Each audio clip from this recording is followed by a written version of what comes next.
Look how young you look. 3 sisters and their mom squeezed in together on the couch so they could look at old family photos together. But the years they spent here on this land in Bristow aren't their best memories. There, it was very hard. Virginia Floyd and her husband Dale moved with their 3 girls to Bristow in 1991. Dale became the pastor at the First Assembly of God Church, and he and his family lived next door in the parsonage, the home the church provided. What did you think about Bristow? We loved it. A lot of nice people. Oh, we loved the people. Virginia says Jennifer and Lorena were in high school, and her youngest, Joanna, was in middle school. 3 teenage girls. Yes. It didn't take long for the Floyd family to see black stuff oozing up in their yard near their house. We saw oil coming out of the ground. Joanna says she played in it. There was a oil spot there, big one.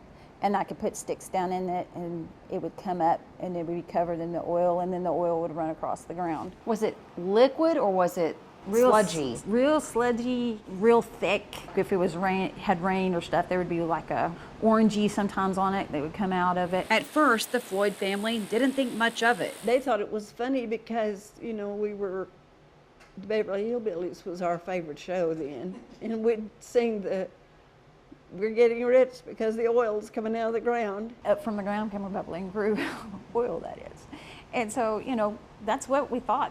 I went and pulled them down there and I'm like, look, we got oil coming out of the ground. You and your sisters thought you made it rich? It was crazy. We'd never seen anything like that before. I'm guessing you sure didn't think it was dangerous. No. Not at first. They told me they saw the oily gunk not just in the ground, but also in nearby Sand Creek. Even the creek that was down there was very orange and looked like rainbow on top of it. But the more they saw the black gooey stuff, the more they worried. Something wasn't right. Yeah, something wasn't right. They also suspicioned something was wrong with their well. When we used the well, like to water the garden or whatever, you could smell something in the water. I drank it because I drank that water at that well.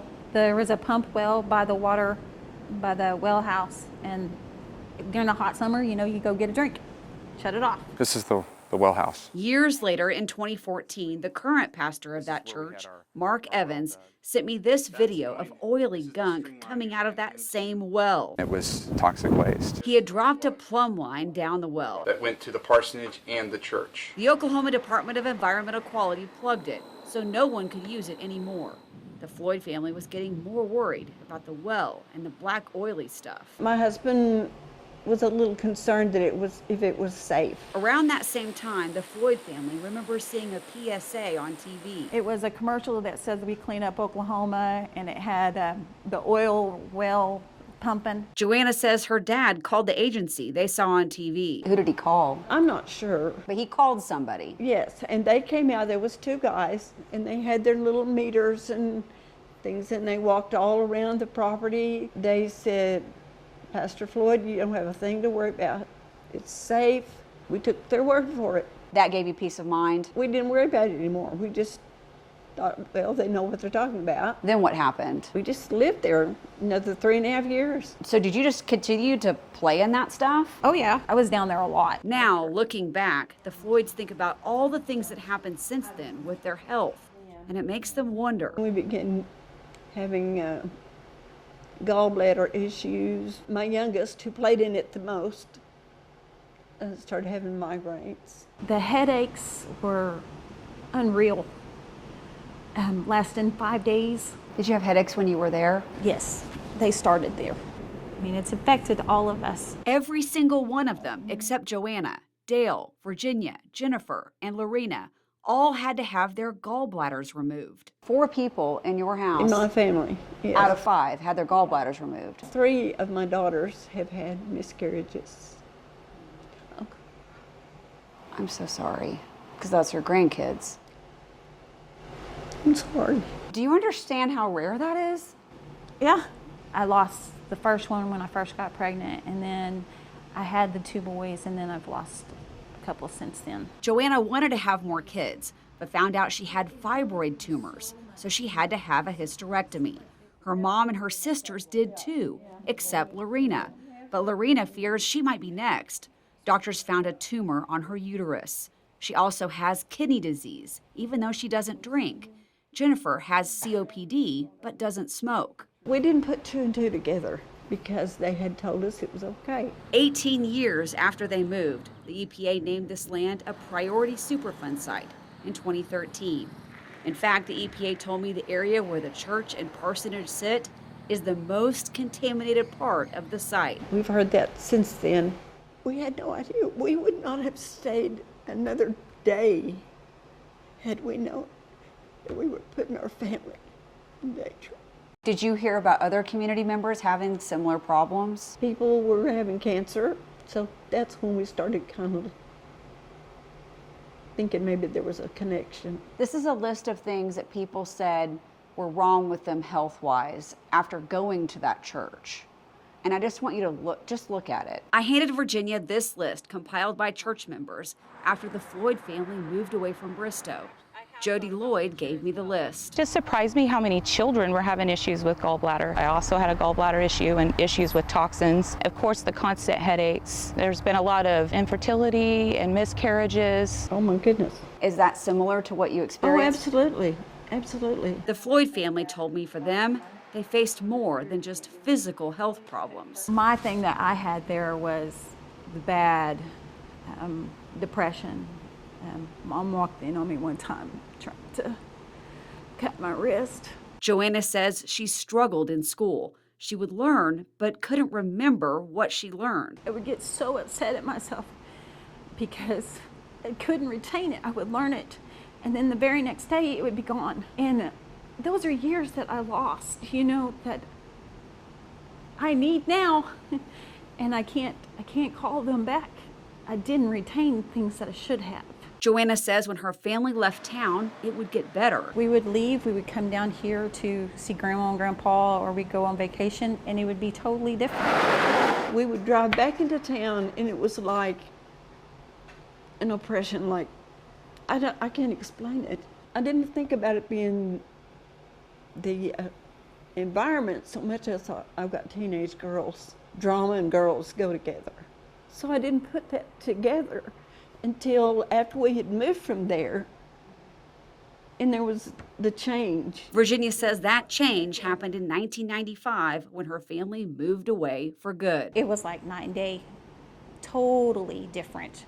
I went to A's and did well even in college, but did not do well there. You felt different when you left. Oh yeah, absolutely. A month later, my principal told my mom, he said, "That is not the same girl that you brought to me a month ago." I did some research and found if people are exposed to toxins, especially children, that can directly be tied to problems like memory loss and depression. It felt good is knowing that I wasn't at fault for how I felt there.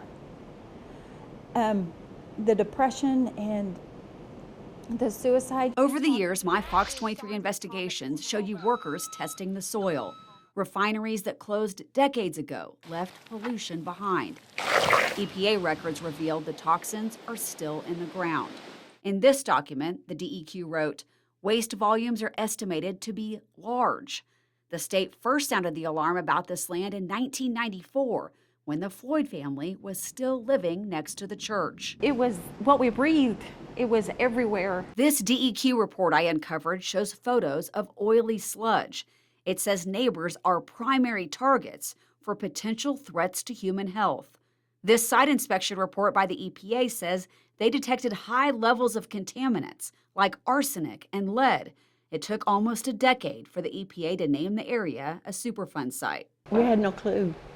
No clue. In 2020, the Floyd family filed a lawsuit to try to get someone to own up to leaving the toxins behind. They listed all of these oil companies in the suit. We've heard nothing. Not a thing. The Floyds feel like the lawsuit's gone nowhere, just delay after delay. In fact, the last hearing was several years ago in 2022. I think they did everything they could to bury it, and they'll keep trying to bury it as long as they can. They are burying it. What do you mean by they? The oil companies. Then, in 2023, another tragedy. The Floyd family found out their dad and husband Dale had cancer. He died 3 months later. He had lung cancer that went to his brain. It happened so fast. Did they say how maybe he got cancer? We couldn't figure it out. It was just so quick. Had he ever smoked? No, never. What do you think happened? That's the only place that we ever were where he could be exposed to that, breathing that. Do you think living on the Superfund site is what gave your husband cancer? I do think about it. How can you prove it? How can you prove it? My dad, he cried and cried and cried when he found out that this was what had happened. And he said, I never would have put my daughters through this. And he said, I would have left. Have you heard about previous pastors becoming ill or their family members? Yes, I know a pastor before us and one or maybe two after. Another pastor's family moved in the parsonage right after the Floyds and lived here 12 years. They wrote about their health problems, like kidney cancer, a hysterectomy, and depression. They would just basically dig pits back then, and it was bulldozed and buried, and everybody forgot about it. Over the years, the EPA sent several letters to the church. This one from 2018 says the EPA found high levels of lead behind the church. The EPA wrote, lead at these levels is not considered safe, especially for small children. This area should be avoided. The EPA fenced up the land around the church and put up this sign warning about the pollution. Before that, in 2013, Pastor Evans convinced the congregation to abandon the church building and move away. He told me back then people had seizures during church services. He also said his family dealt with migraines, breathing problems, and his kids got lead poisoning. He thinks it's all from the contamination here. But you can't put a plug on this. He showed me oily stuff he saw in the creek. That's not mud, guys. It's petroleum. He said his 8-year-old son was playing in the creek and got this black oily gunk all over him. You can just smell it. There's something wrong with this property and this creek. That conversation with Pastor Evans happened almost 2 decades after the Floyd family lived here. What is it that is upsetting to you most? I think if they had told the truth, we wouldn't have stayed there. I mean, we'd have moved. I would have took my girls off of that property. Because you were asking. We asked, and they said, don't worry about a thing, you're fine. And you believed them. We believed them. Do you think they knew and didn't tell you? Or do you think they did not know? Surely they had an inkling, at least, of an idea. Why did you feel it was important to talk to me? We've been lied to. We've been made to feel like it was safe when it was not. And the truth needs to come out. I honestly believe that it was the air, the toxics that we were breathing, because it stopped when we left. In public meetings, the EPA has told neighbors who live here they should not be alarmed by the pollution, and the EPA is working to clean it up. The EPA told me it would take years of exposure to make someone sick. EPA's remedial project manager said this in a public meeting in 2023. That exposure, it would have to have a largely significant impact, would have to be extremely chronic. So for a long period of time. DEQ told me the same thing. In order for humans to be adversely affected, they have to be exposed to this contamination for long periods of time. By long, I mean 40 plus years. Do you think people should live there? No, for your own health and safety, get off. Even if the environmental folks say it's okay? I wouldn't listen to them after I seen what it's done and the list of people that it has affected. There's no way I would want to live there. What do you think should happen now? It's very sad that so many people have been affected by this and nobody's taken responsibility for it. And that's what makes me just angry, because there needs to be someone who takes responsibility and cleans it up and tells people, get off that land. Don't live there. In Bristow, covering news that matters, Jana Clark, Fox 23 News.